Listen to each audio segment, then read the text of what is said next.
I'm going to do a video here that I hope will clarify some things about construction lines and diagonals and stuff like that I didn't really understand at first, and so wanted to do a little video to hopefully clarify some things about why all the construction lines. One of the things that's tricky about drawing, especially when you get into perspective drawing, is being able to understand proportions and how one side of something relates to the other side of something. So creating these grids and these diagonals and these lines, construction lines, guidelines, helps us to figure all that out. I'm going to do first an example here that is not in perspective.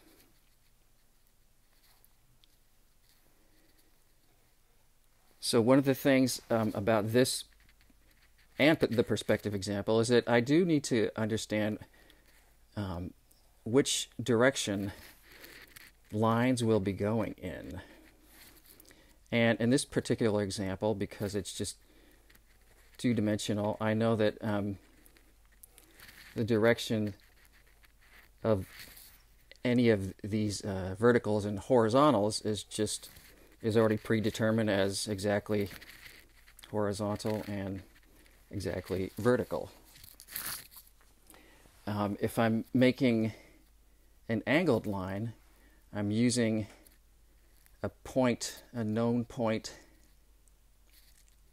and connecting that with another known point.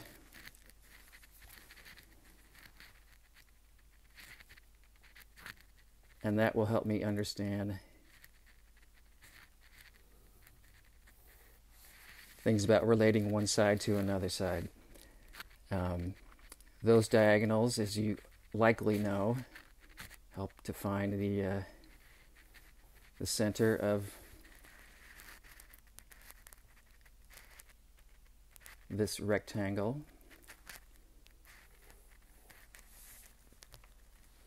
And I can create additional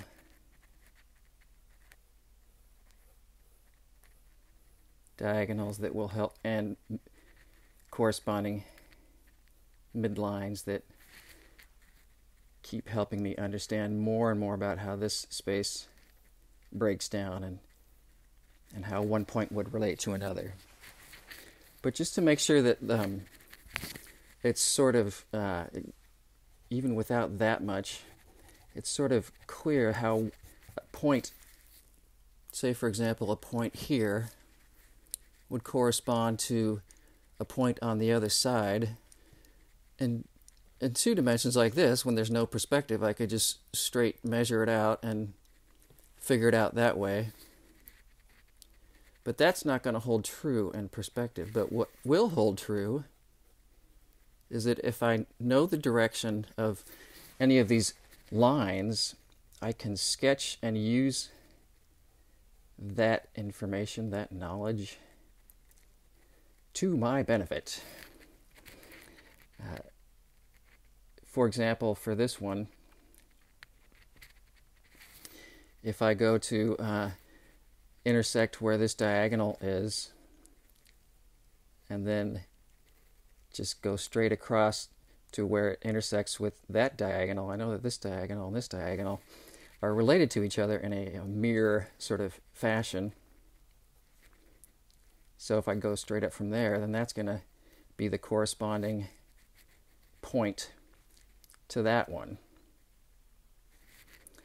In the same sort of fashion, if I want to know, if I have a point here and I want to know the corresponding point down here, I can do a similar sort of thing with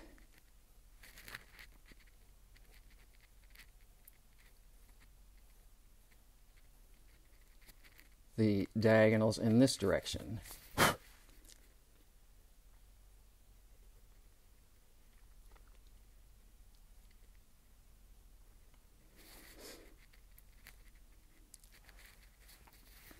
So for example, if I wanted a window or something that was that width, sort of obvious in this, once again, two-dimensional sense, that this one is here and that's there and this is the middle, this is the mid line. If I drop something down, I can find where that point is. Because all these verticals and horizontals are, like I said, not angling anywhere. The only angles are ones that I choose, and those are from one point to another point.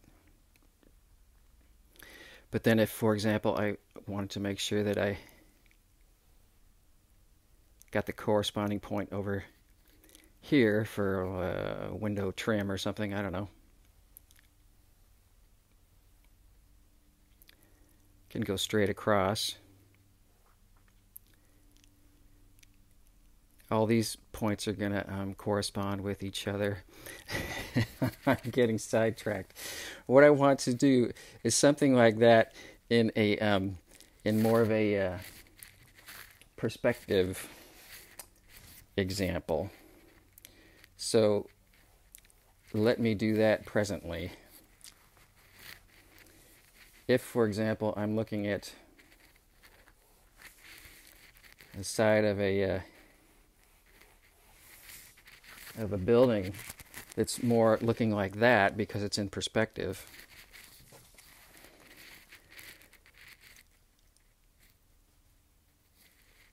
I'm going to use this same knowledge about diagonals and how they intersect and midlines and all that kind of stuff to help me find where one point of my object would correspond to another point.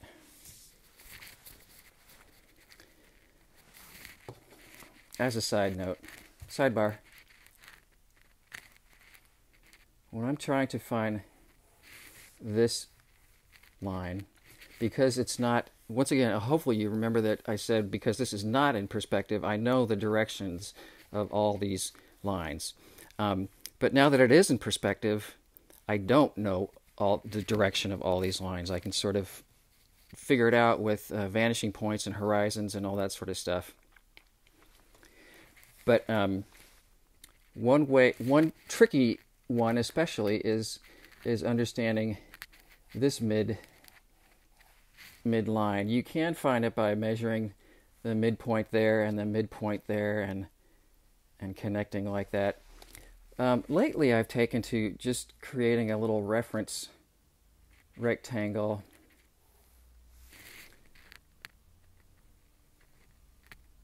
Yes, it's getting messy, I know.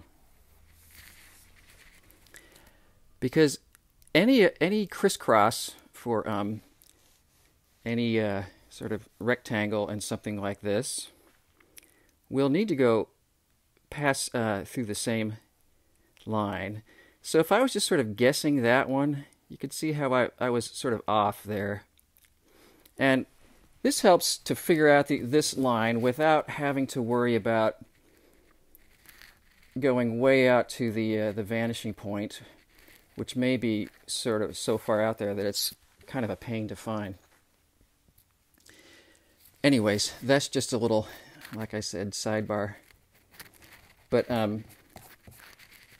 so now, because this is in such intense perspective, the midline is way over here.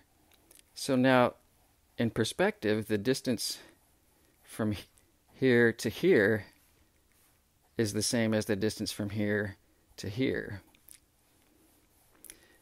These two halves are equal, even though clearly in a two-dimensional sense they are not equal. Distance from there is a lot shorter than that. But the same idea will hold true as long as I can sort of keep figuring out the direction of things. If I want to find the point, if I have a point here and want to find the corresponding point over here, similar to up there, I know that this is 2-point perspective, which I probably should have said earlier, but I know that the verticals aren't going to be angled. Those are still going to be just straight up and down, straight vertical. When I go to this point, I have a choice of trying to average out what I think the angle of that line would be related to the ones that I already know. I already know that one and that one. I could figure out where the vanishing point is.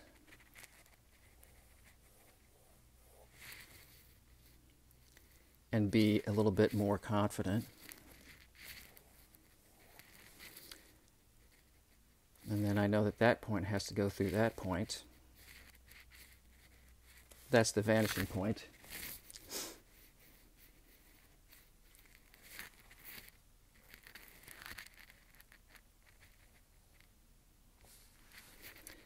So now where it intersects with this line, I know that once again, just like up here, this is sort of a mirror image inversion, fancy geometry word, something that I don't recall at the moment. But now I know that this point corresponds with this point, which is really a lot of what you do in perspective drawing. It's really kind of trying to figure out, because proportions get so thrown off, it's hard to understand, and just by sort of eyeballing and trying to measure accurately is often not enough. So something like that will tell me where those would be. If I wanted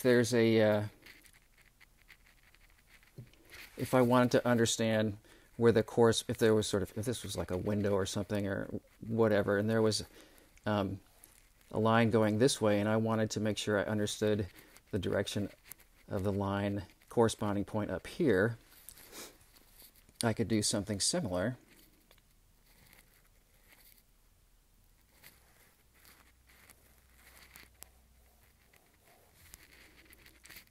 I could see where this intersects with that diagonal.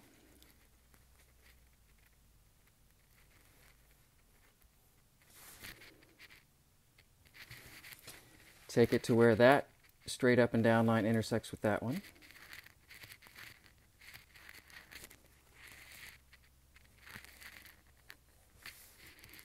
And then intersect that with the vanishing point. And once again, technically, I think that's probably this equidistant, theoretically. But there's a lot of times when measuring that to check if it's the same distance is more of a pain than just kind of figuring out what these the angles and the intersecting points would be.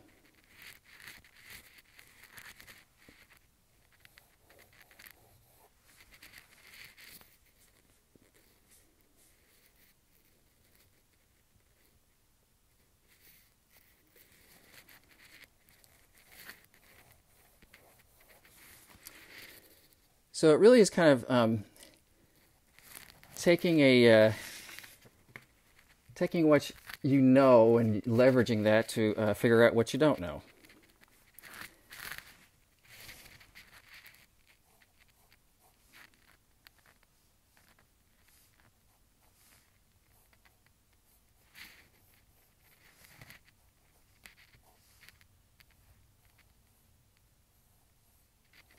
And eventually we'll also be able to use it in a little bit more complex way to kind of figure out where any point would fall, not just necessarily ones that are on the edges. For example, if I had a point there and I wanted to understand the corresponding point over here, I could that was a little too exact. I could create that diagonal and that diagonal down here, and then I would know if I'm following the correct direction that point would be over there. I'll try to do one that's a little more clear, but especially when you're drawing bottles, anything sort of symmetrical, and trying to find out how one point corresponds to another one, it's helpful to be able to use this idea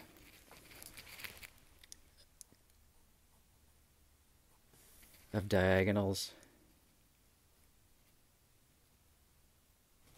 and horizontals and verticals to help you figure out exactly where something would be. Hope that helps. Check it out. Hopefully I'll do more, like I said, which is something like more of a bottle type example.